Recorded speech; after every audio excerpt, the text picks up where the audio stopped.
Good afternoon. You're listening to Gambling with an Edge. Now here are your hosts, Bob Dancer and Richard Munchkin. Good afternoon. Welcome to Gambling with an Edge. I'm Bob Dancer. And I'm Richard Munchkin. Today, our guests are Jim and Dan Pasko, father and son respectively. Gamblers of a variety of sorts, sports bettors, and into investments. Jim and Dan Pasko, welcome to Gambling with an Edge. Thanks, Bob. Thanks, Bob. Okay, now I knew Jim back in the late 80s, early 90s from the backgammon world in Los Angeles, where I was a strong intermediate player and he was basically world class at the time, had come out of retirement to come play the games in Los Angeles because of what we called pigeons. That's where I met Jim. I was never in the same league as him, but we knew who each other were. So how long did you play backgammon? Are you still in backgammon, and how good are you? I still play backgammon. In fact, we have a world-class chouette like maybe 4 or 5 times a week online with all top players. I play people if they come into Vegas usually. So I'm still involved in backgammon. They still have a major tournament here once a year, right? Yeah, don't get me started on tournaments nowadays compared to what they were back then. The best tournament now would have been a really low tournament back in the heydays of backgammon. I mean, oh, really? The money is all gone from the tournament? Well, the money's gone, but just the class of the tournament that used to be black tie affairs were common. It's just completely different. So, Well, I was in the Vegas Open a year ago, and I wore black shorts. Yeah, that's acceptable now. Yeah. There were some top players. I mean, Michi was there, Mochi was there. Yes. The players have gotten better because of the bots, but just the class of the tournaments have dropped tremendously. Even the World Championships now there's a chance that's going to improve going forward with new owners. But even so, if it took a quantum leap forward, it might not rank in the top 10 back in the late 80s. And you, Jim, I know you played at the Mayfair in New York, but you weren't from New York, right? Did you just go there to play? In Jersey, right across the river. So. Oh, okay. I was there every day and night after I quit teaching. You were teaching math? Math and coached some basketball. Okay, so today the best players learn through bots, XG, and its varieties. But there are still some top players today who were top players way back when, including Roberti, you, Steve Sachs, I know, Joe Russell, Bob Wachtel, Bob Wachtel, Swobo. So there's still some of the old timers who were world class back then have done what it takes to stay world class or close to it. Yeah. Wilcox just came out of retirement and is already one of the best in the world again. Now, how did you get good before the bots? Lots of propositions? Yeah. The history is, I think it was just maybe my second year in the backgammon at the Mayfair. Somebody had from the bridge world had got me in when I was teaching and told me that this was a game I played him for a little bit and was better than him right away and say, hey, there's money in this game and you seem to like the game, so go to New York. So I ended up at the Mayfair about my second year. It fascinated me to see the money it was being played for and what I felt little people actually knew about the game. Because there was no rate of, it was like whoever was considered the best player, he would give the plays and say the plays were right or wrong. But There was no way for me to immediately. I thought, well, why is that right or wrong? So at that time, the girl's book came out, and it turns out near the end of the book, in some chapter called timing, there's a how to play an ace, and I decided that, gee, I don't know that that's right, and I went home and I started rolling it out a few hundred times, and it was wrong by a lot. So I went back to the Mayfair next day, explained what I did because I wasn't hustling anybody, and the top players disputed me. If he put it in his book, it must be right. So I ended up playing one of the top players for like $25 a point, which to me was a lot at that time, even though I know I have an edge, and any smart gambler with half a brain would want to gamble it up. But I was always like afraid to gamble. You know, I grew up like, so 20, and now everybody wanted to bet against me there. I mean, I don't know how much I could have made that night, and I couldn't really possibly lose. It was almost astronomically be anomaly for me to lose. So I ended up winning like some 80 some points before the guy finally quit. So that was my first of my many bad non-gambling decisions that I've made. You know, You Richard. eventually got over that No. fear of betting it up. No, that's why Dan and I are partners, actually. Because when I found big Richard. edges in sports betting, I had to bring him in to pull the trigger. Do you recall, Richard? I believe it was in your book. They don't name names, but there's a segment. You do a segment on Svobo, right? Yeah. Yeah. And I believe in that segment, there's a reference to him knowing like the smartest, a guy he views as amazingly smart but afraid to pull a trigger on anything. Oh, I think yeah. I think you may be talking to him right now, and it's not me. Well, I'm sure it was me. speaking of Swobo, I don't want to for now. Dan just brought this up. This is great. When Swobo first moved to LA and started playing from Sacramento to start playing at the Cavendish, he didn't have much money. He was already getting to be talented in backgammon, and I was trying to force the stakes up, meaning up to $25 chouettes, and nobody would grab anybody on the side or anything to play for tens or something so we could have this good game. And Joe Russell was there. Swobo had just come there. So one night I walk in and Swobo's playing somebody named Zev that was great action. Yes, he was. You know him, Bob. And he's playing him on the side for tens. So I said to Mike, I called Mike aside. I says, "What are you doing? Do you know this is the opposite of what we want to do?" Break. And he said, "Jim, I love to go along with what you're saying, but I can't afford it. Playing a $25 chouette. This was Swobo." now look at today. Yeah. Actually, Dan, I've been playing, casino games for like 40 years, and my partner of like 40 years, it's kind of the same situation. I wouldn't say I'm as conservative as Jim may be, but I know that if I bring him in, he's going to want to bet twice or three times what I'm going to want to bet.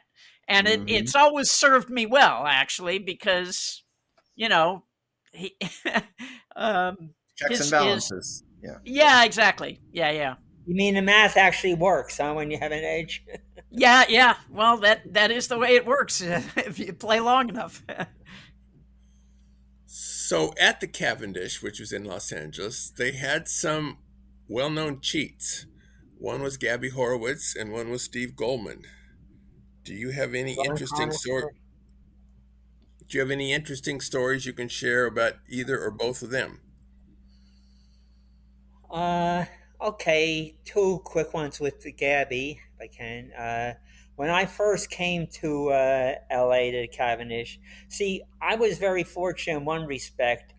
Nobody, all the top players from the Mayfair stayed at the Mayfair. They didn't want to leave New York City forever. Like that was their city.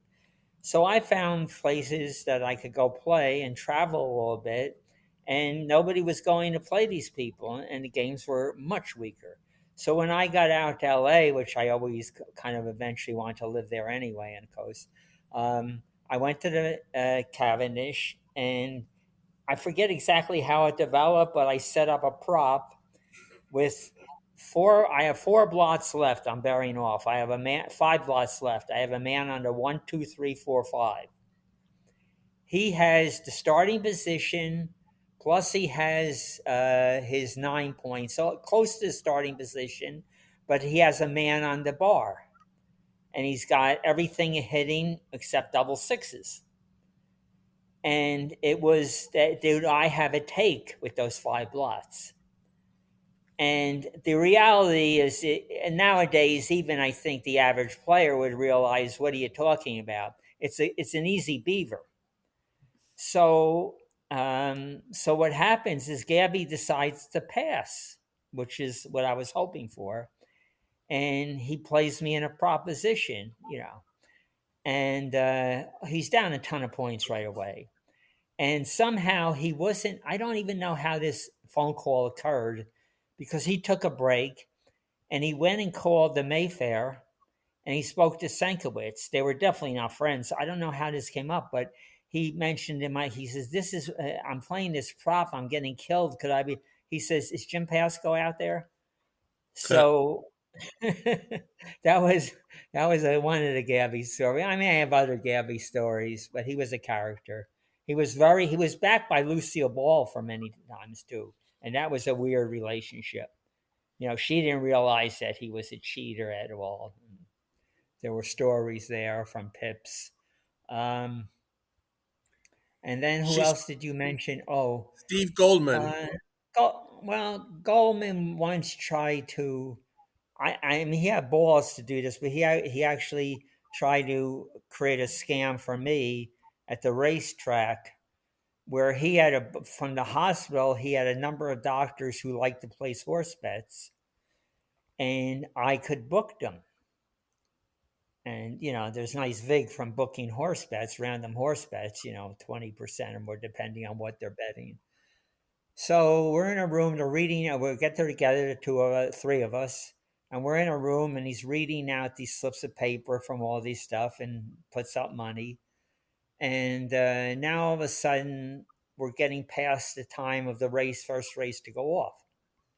Of course, there's a lot of bets, by the way, on the first race and the daily double and everything. And we're getting past that time. So you can picture what happened. He had earphones. He was connected to somebody at the racetrack, whatever. Goldman would always deny this happened. He said he was innocent. So I decided that I had the money, and I left with the money. And we didn't have I hadn't seen the results yet, but I kind of expected what was going to happen. So I left with the money, and then the whole thing came because they won a lot. And then Goldman said, I didn't know anything about this, but don't fool around with these guys. He says, they're hospital employees. What do you mean? They're a bad gang or what? He said, all of a sudden they changed their personalities. Like, don't fool around. I says, really? Okay, let's see what happens. So now he's begging me to at least give the money back. Let's straighten this out. So eventually I go over his house, and he was known as a guy who would, there was in a couple of instances with a gun and everything. So I get to his house and bang on the door. So he lets me in, and he goes into the other room. And so I'm sitting out there. He comes out with his hand by my. I says, if you got a gun, you better be prepared to use it. Else I'm going to snap your neck. So from behind his back, he pulls out a bottle of water. He says, no, I got some water for you, Jim. He says, so now we eventually got into conversation about what to do about the money. And I took a penalty. I didn't take the whole amount of money, but I took a penalty from him. So he was a tough guy in some situations, but not all situations. He had this magnetic board where double fives would show up magically when he pressed this little button. Did he challenge you to a game using his board? No, that was the only time. That was the first and last time he tried. Did you like I got taken badly by Max Cooley. You know, there was a period where he was doing a lot of cheating of big players. Did you fall into that trap at all? No, it's funny that you mentioned that because I didn't know him as a. I was friendly with him. I didn't know him as a. Yeah, I mean that's actually brand new news to me. I didn't know him. I know him for a lifetime. I didn't know him as a cheater. Mm. So yeah, did he have somebody else doing something with him, Bill Davis or somebody, or? No, he was using magnetic dice, and Okay. he always smoked these thin little cigars, and Yeah, they yeah. come in a metal case, and he had a metal case in his boot that had a magnet in it, and he Uh-huh. would just lean over the table, and he would bring the magnet up under the table when he was Okay. rolling, Okay. and yeah. But yeah, he ended up going to prison for cocaine distribution, and Yeah. He's another one of those guys who met a woman and that dragged them down. hmm. They were every guy in the gambling world seems to meet a woman who's into drugs. uh, The biggest case of that ever was what happened to Stewie. Was such a shame. Stewie oh, I Ungar. didn't know there was a woman involved in that. Oh my God! Yeah, that's what happened to him. Yeah, Oh, oh. yeah. He got married. So when did the sports betting start? How did that all come about? Okay, so um, I always, I mean, back even when I was in my sophomore year in college, I would like to bet sports, but only if I thought there was some kind of angle that I had. Back then it was literally Italian barbers, that you hear about classic. That's who would be your bookie in Jersey. You know Um, what? I grew up outside Chicago, and literally my first bookie was an Italian barber. yeah, it was Literally. it was common. That's where you would go. Maybe not the And same guy. they were have somebody actually made NBA props back then, and you can imagine how sophisticated they were. They were always their exact average, whatever their average should be. Doesn't matter who they're playing, what the circumstances. So I used to be able to bet them for a little. I'm talking about $10 a point, whatever. But I always figured that someday maybe I could get into it seriously. I was a school teacher. I wasn't then, but I was going to be. I planned on being a math teacher and coach. Um, so it took a while. It took me.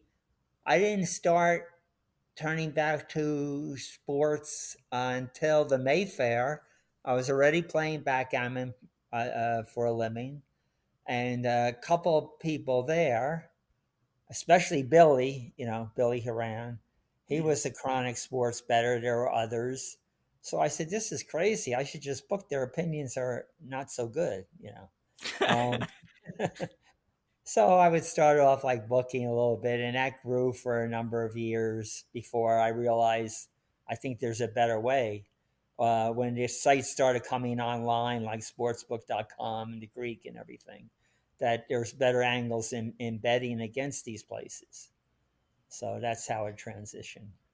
Especially since over all the years from your Italian barber to the Greek, they didn't progress in their ability to make lines that were different from the guy's average. They just offered more stuff, right? Yeah. Yeah. Oh, you mean as far as the player props were just averages, I basically? mean, pretty much they were Yeah. with a slight bias towards recency. Yeah. Well, how extensive was your math background? Mine or Dan's or both? I Both, actually. had done partial. I had only done partial graduate school at NYU. That's all In I math. did. in math. Yeah. I did less partial grad school. What did I do? One semester before I realized academia was not for me again. Uh-huh. Although You- we you- did go back years later, we went back to UCLA, and just for fun, we sat in on some graduate classes. So But you must have had enough of an aptitude to sort of get the stats muscles you needed to be able to fully analyze these props, right? I think I mentioned this story on another podcast, but when I was 4 years old, I had an uncle who would have poker games at the houses at my mom and dad's house a few times a week. And so I'm not even in kindergarten, but I could watch the games and realize I don't know exactly. I didn't know there were probabilities. I didn't know anything, but I knew that somebody, based on something, there would be better chances for one person. So I kind of had a vague idea of chance, uh, even back then. So it was just, I was probably lucky. The area I grew up in, I could have ended up with a much worse future. It was all gangs and everything. Math I think math saved me, the ability to do math. Hmm. And Dan, you dropped out of school. Did you Well, immediately go into the sports betting, or? no, no, no, no. Well, that was grad school. Let's see. So my chronology is more. First of all, let me get back to the math thing. It's weird. My dad and I are both quite polished, but he is more of, I don't know if savant is the right word, where he just, whenever we've attacked problems together over the years since then, in our later years, it's more like he just finds his own road to the solution, and I'm like more structured in like, well, you have to prove these intermediate steps, but he always gets to the answer way faster. Um, so I graduated from UCLA undergrad math, and then I went into the actuarial profession briefly. Um, got my ASA, which was associateship at that time. Started to realize towards the end of it that I don't want to pigeonhole myself into this career for a lifetime. Uh, Fortunately, that was right around the time that the internet exploded with the World Sports Exchange and sportsbook.com and the Greek, and um, but I still did, since I was burned out on working, I did decide to go back to Arizona State for grad school. And you mentioned investments earlier. I had a good idea. I invested a lot in a stock that was making servers for video on demand. But they turned out to not at all be the winner of that race. So I'm a one semester into grad school, and I've seen I didn't desire to be a starving student again. So I'd seen that bankroll dwindle down, and fortunately, along came internet sports to give us an edge. So Yeah. you and your dad were partners in your sports betting Yes. activities? Yep. Yes. Always were. Yep. And were you betting all sports, or did you focus on? Never really got busy with baseball because it becomes a 363 day a year job if you're doing baseball also. It was primarily football and NBA props. But with, wherever there is low hanging fruit, you just have to, it could be volleyball, it could be ping pong, it could be, Tennis, soccer. yeah. We had good edges. Yeah. I mean, correlation is still correlation in many a sport, and you don't need to even be able to pronounce the players' names sometimes. Are you still doing that? No, it's become more of a grind. I mean, right around the time of the you would have thought the UIGEA would hurt us more. But that actually led to more opportunity because we found the glory of paper head shops. But what really seemed to start to make it a lot more of a grind for a lot less of an earn was was Black Friday in the poker world. And my theory, which I can never prove, is that you had a lot of young, good minds that were sitting there multi-tabling, 16 tables that suddenly had time on their hands. They didn't want to go get a quote unquote real job. So they found daily fantasy sports, which DraftKings and FanDuel are just gotten big. And once you're in that world and applying yourself and doing well, and somebody shows you what these player props were like at these online books, I just imagine that those minds migrated there and started making it a much more competitive field. Could I interject something too? It's important. So it was a number of years back where could have been maybe only 3 or 4 years, but we decided, it sounds kind of funny because we decided our edge was down to like 4% ROI. And big sports bettors would die for that edge. And we were So would like, blackjack players. yeah. So we were like used to, I mean, back 20 some years ago, we were talking about in the 20s ROI. And, might have dropped down to the teens. So when we got to that point, we were very spoiled because we would actually have where we could lose 2 weeks in a row or something.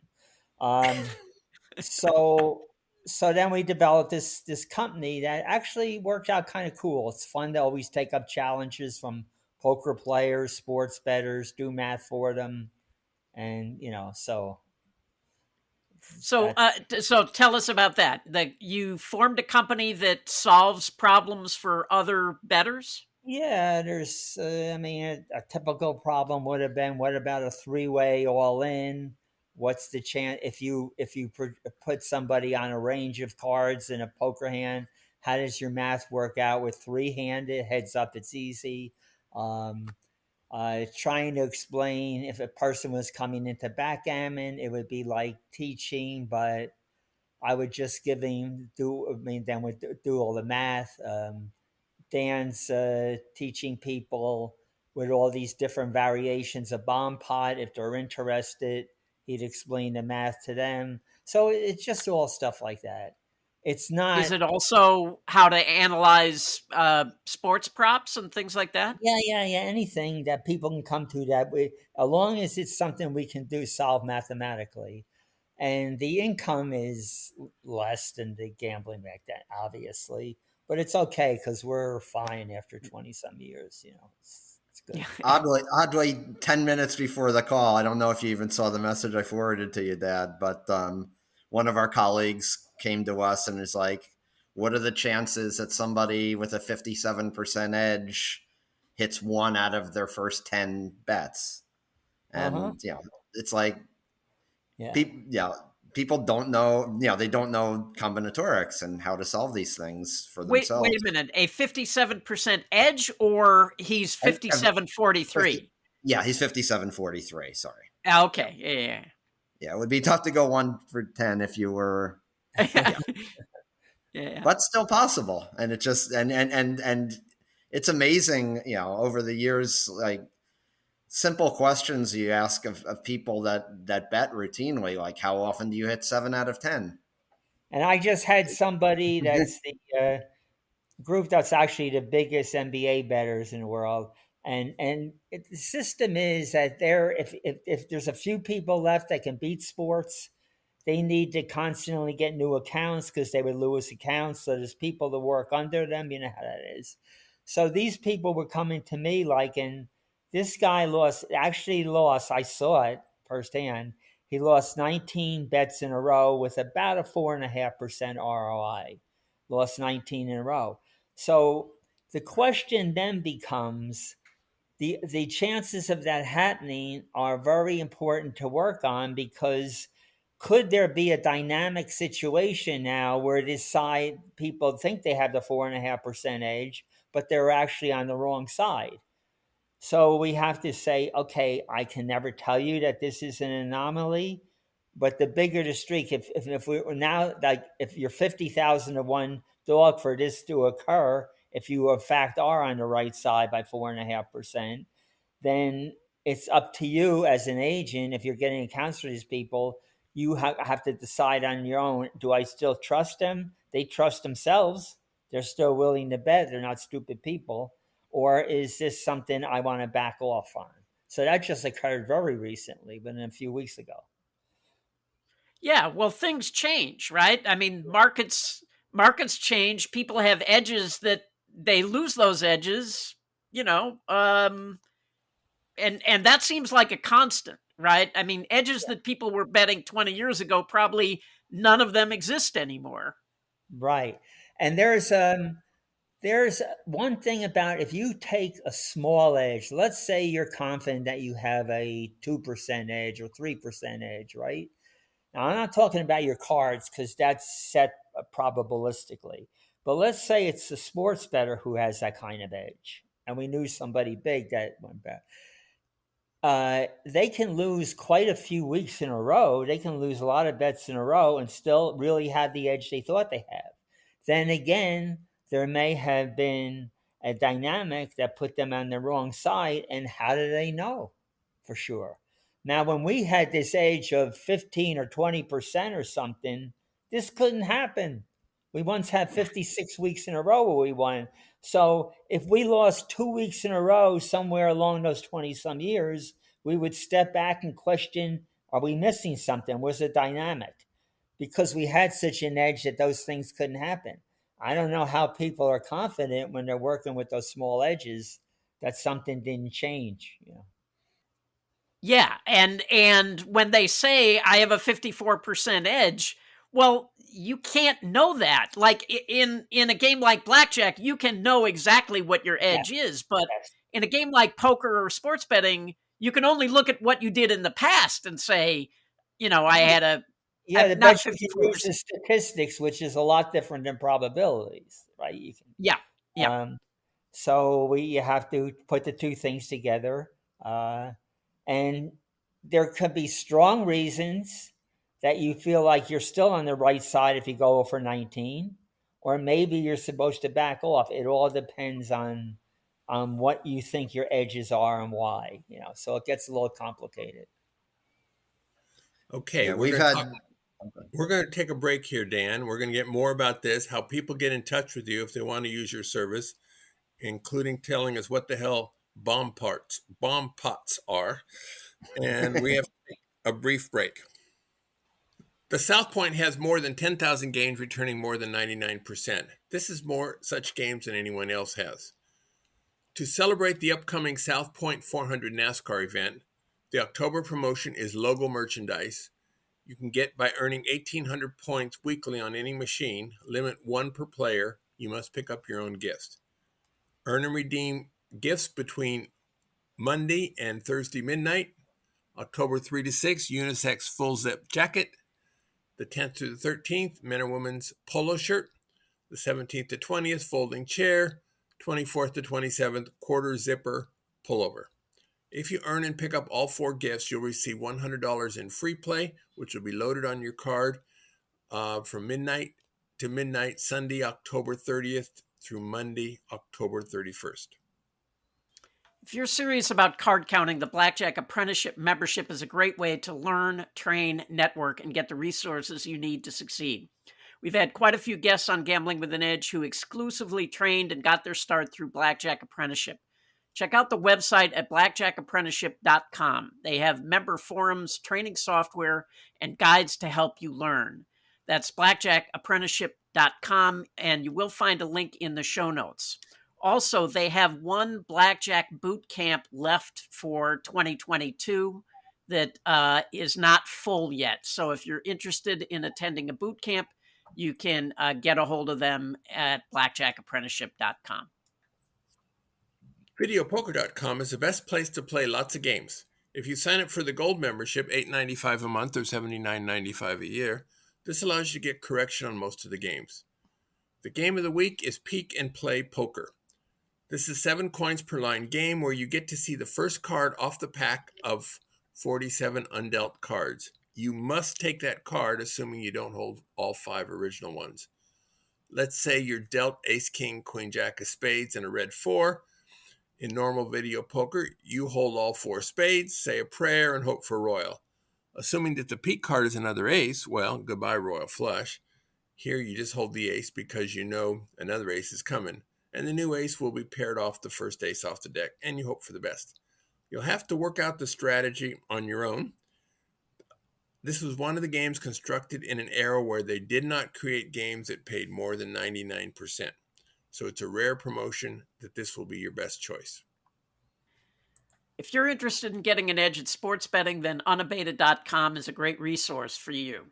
Founded by frequent Gambling with an Edge guests, Captain Jack and Rufus Peabody, unabated.com is designed for both new and experienced sports bettors. Their real-time odds screen, tools, and calculators take a lot of the guesswork out of trying to quantify your edge. There is also plenty of free education and instruction to help you along your journey to becoming a sharper sports bettor. You can currently take advantage of a 7-day free trial to decide if premium membership at unabated.com is right for you.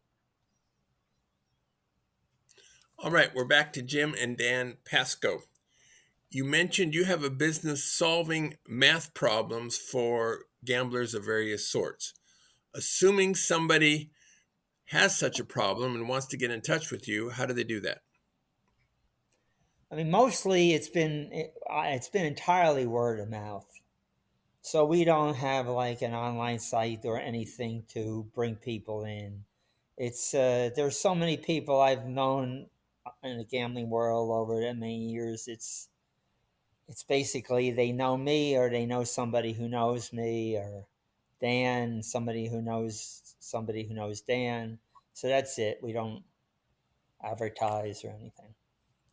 Would you want us to put your email in the show notes? I don't know about that, but if you're open to outside people, people could email the show and we can forward it on to you. And if you decide it's something you're interested in, that's more than fine. We're pretty good. Yeah.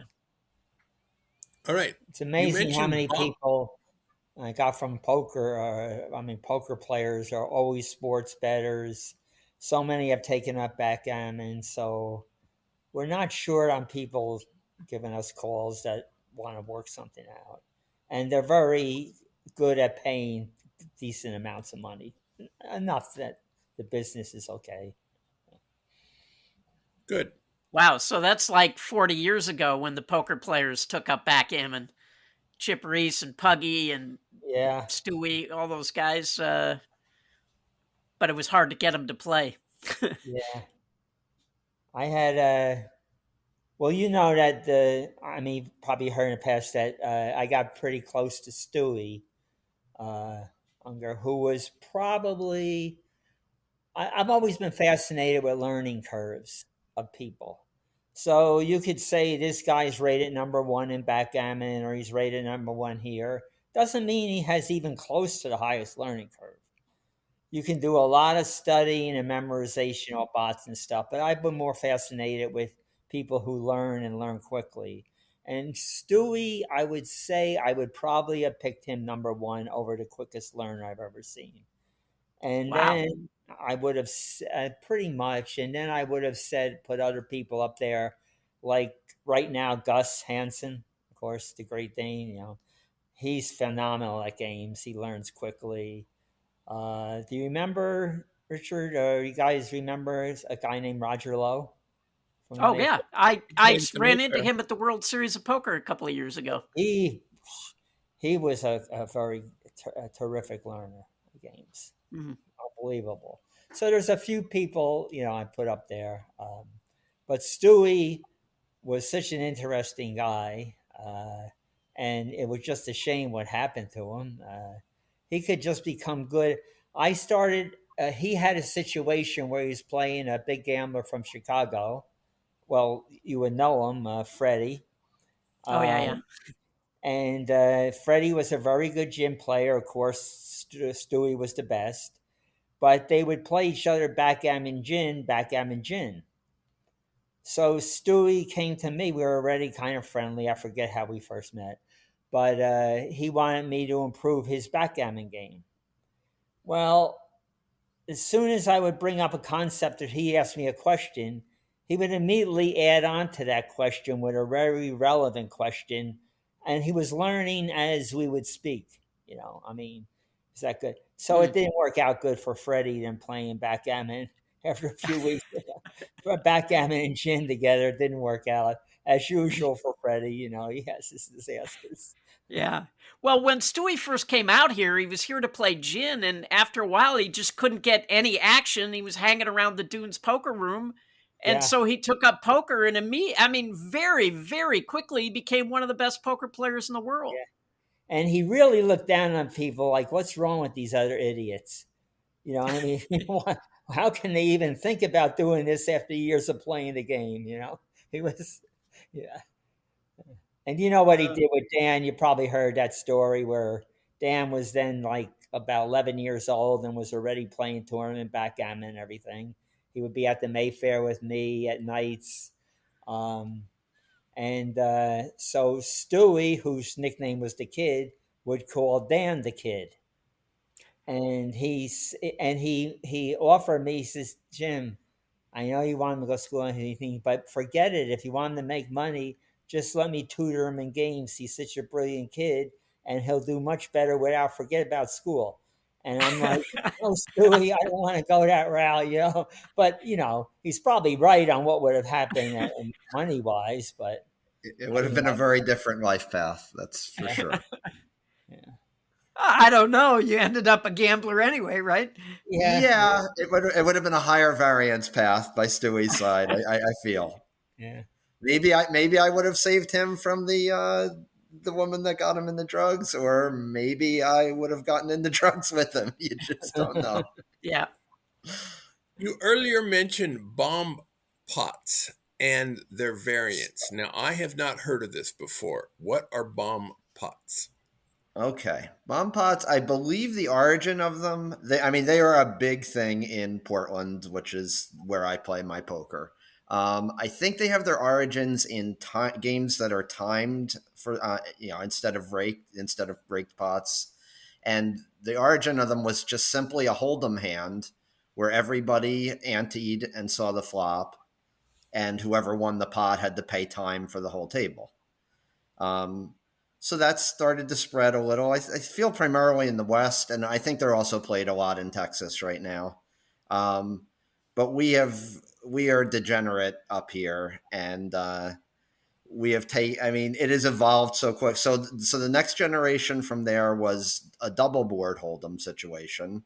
So it's split pot. You get 2 cards. You're playing a hand on both boards, and whoever has the best hand on, there's post-flop action, of course, but no pre-flop action. Everybody gets, so you have, you need to adjust the brain immediately for garbage hands are seeing the flop. So anybody can flop 2 pair, anybody can flop any garbage straight, and for whatever reason, Portland is a weird place for poker to begin with because we pay a $20 door fee and we play rake free all day. So it's wow. That's a great deal for poker players. It is the best kept secret in poker. I don't know why a lot of low-level grinders haven't flocked here, but they haven't. But we have some good. I think we have an above average in playing ability community as a result of it. So the next generation from double board hold'em was double board Omaha High, where we're getting 5 cards now. Now picture you're sitting at a table with 8 or 9, a full ring game where everybody's playing hold'em the whole orbit, except once an orbit you're playing this bomb pot. So it's not every hand. It's only once per round. We occasionally get, because again, we're very degenerate. We have occasionally we launch tables that are bomb pots every hand and dealer's choice bomb pots every hand. And then the variations get insane. I'll get into some of them. But in general, on our hold'em tables up here, there's 1 bomb pot in orbit. But even those are generally now the standard is 5-card Omaha split pot high on each board. You can picture the edge if people are just hold'em players and they're not adjusting their strategies to having 5 cards and it be Omaha. People get excited about open-ended straight flush draws. Well, your flush is never good unless it's an open-ended royal draw or something, because somebody has the nut flush draw. Anyway, yeah. So now we've gone from double. So I mentioned the dealer's choice games. There we now have. I mean, so we went from double board Omaha to double board Omaha high low, where you play the highest high and the lowest low. From there, a friend of mine whose name happens to be Toma, came up with the variant of Tomaha, where you're now playing 3 cards from your hand and 2 from the board. And yeah. What's the relation of the size of the ante to the amount you're allowed to bet after the flop? Oh, and they're all no limit. It's weird. You think Omaha, they're all going to be pot limit. All these pots that we play are no. I mean, there's been some conjecture in the community. Should we make it a pot limit game? But it's easier on the dealers, obviously, and the game goes faster. So yeah, these are all no limit bomb pots. So it's typically on the hold'em tables where on a 1-2 hold'em table you do a $5 ante. On the 5-5 hold'em table you'll do a $10 ante. So I mean, and it's funny. Sometimes people say, "Hey, let's double the ante." Like stacks always get in. Yeah, because somebody wants. Yeah, if you can picture, if you have the nuts on one board, I mean, unless it's a straight and you might get quartered, you're going to want to jam and try and blow somebody off the other board. If given the opportunity. So stacks almost always get in the middle. It's great for the deal. The pots get big. It's great for the players. It's not great for the bad players, but what is? right. But we're just. Oh, go ahead. Is there more room for skill in this than there would be in regular Texas Hold'em? It seems like if you can keep up with the different variants, some of the people in the game can't keep up with all of it, and so the players who can would have this huge advantage. Yes, and in general they do. I mean, and that's where managing the club and managing the what variants are allowed at what tables is a problem for. I have a very good friend that owns the biggest club in town, and he has had to institute projections like no one can call a high-low game on a hold'em table because some people have never played high-low. But yeah, the edges can get astronomical everybody's welcome to sit out a bomb pot, but if you have just hold'em players that never play these variants, they're not in great shape. And the people who have played it, even when they play all the time, like that one table of all bomb pots, Dan developed. I mean, he would come to me with stuff, and I do the math too with him, or do the math by myself, and he developed some pretty big edges at the bomb pots, even among people who are really talented players. So, yeah, they're going to be plane loads of poker players headed up to Portland. Well, I mean, that's good for my friend that runs the club here. So I've always thought more people should be playing up here. But so just to be clear, we're talking about Portland, Oregon, and not Portland, Maine. Yes. That's a long plane flight if you're going to the wrong one. Yes, it is, and I would not want people to end up in Maine. All right. We have lots more to talk about, and we're out of time. And It's been fun. So you guys have to come back. That's just all there is to it. Thank you. At the end of our show, we have a recommended section where the host and sometimes the guest recommend something. So Richard, what do you got today? So my recommended is a show on Hulu called The Great, and it is about Catherine the Great. And there's an asterisk in the title that says an occasional true story. This is a comedy. If you're offended by foul language and things like that, it's probably not for you. I found it very funny. There's 2 seasons.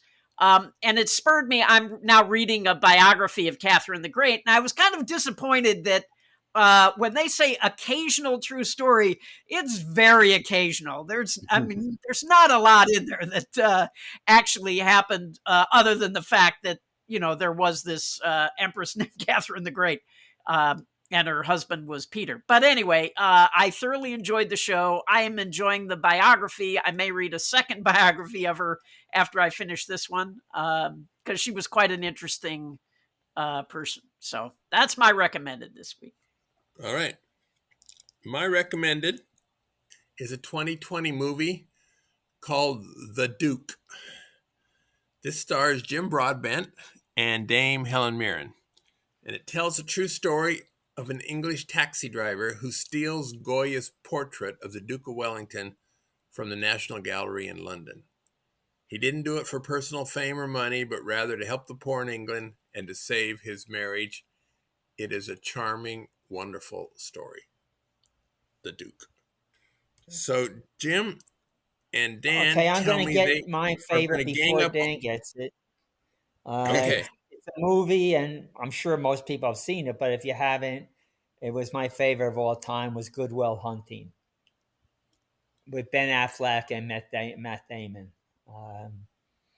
So now I'll leave Dan And Robin with- Williams. and Robin. I mention him all the time about if you ever got a problem and you want to go see somebody for some psychoanalysis, you know how hard it would be to find a real Robin Williams in that field. All right. I'm going to actually, since I had time to think of one, I'm going to deviate and I'm going to recommend Tombstone, which was, I forget when it came out, but it featured Kurt Russell and Val Kilmer as Doc Holliday. Oh, yeah. And that Val Kilmer character is line for line the best monologue / dialogue any movie character has ever had, in my opinion. It was the Wyatt Earp story was what it was trying to portray. Very good. Back at Good Will Hunting, I always liked the line, "How do you like them apples?" And it came out of nowhere. Of course. Yeah. And I love that line. All right. It is a good one. Thank you, Dan. And when he Pasko. says he's frustrated watching the guy who won the Fields Award fumble around with problems when they're so obvious to him. I'm sick of watching you people fumble around with these problems. Reminded me of Stewie in the games world. Yes. Yeah. All right. Thank you both. Thank you, Richard. Thank you. Go out and hit lots of royal flushes, everybody. Good day.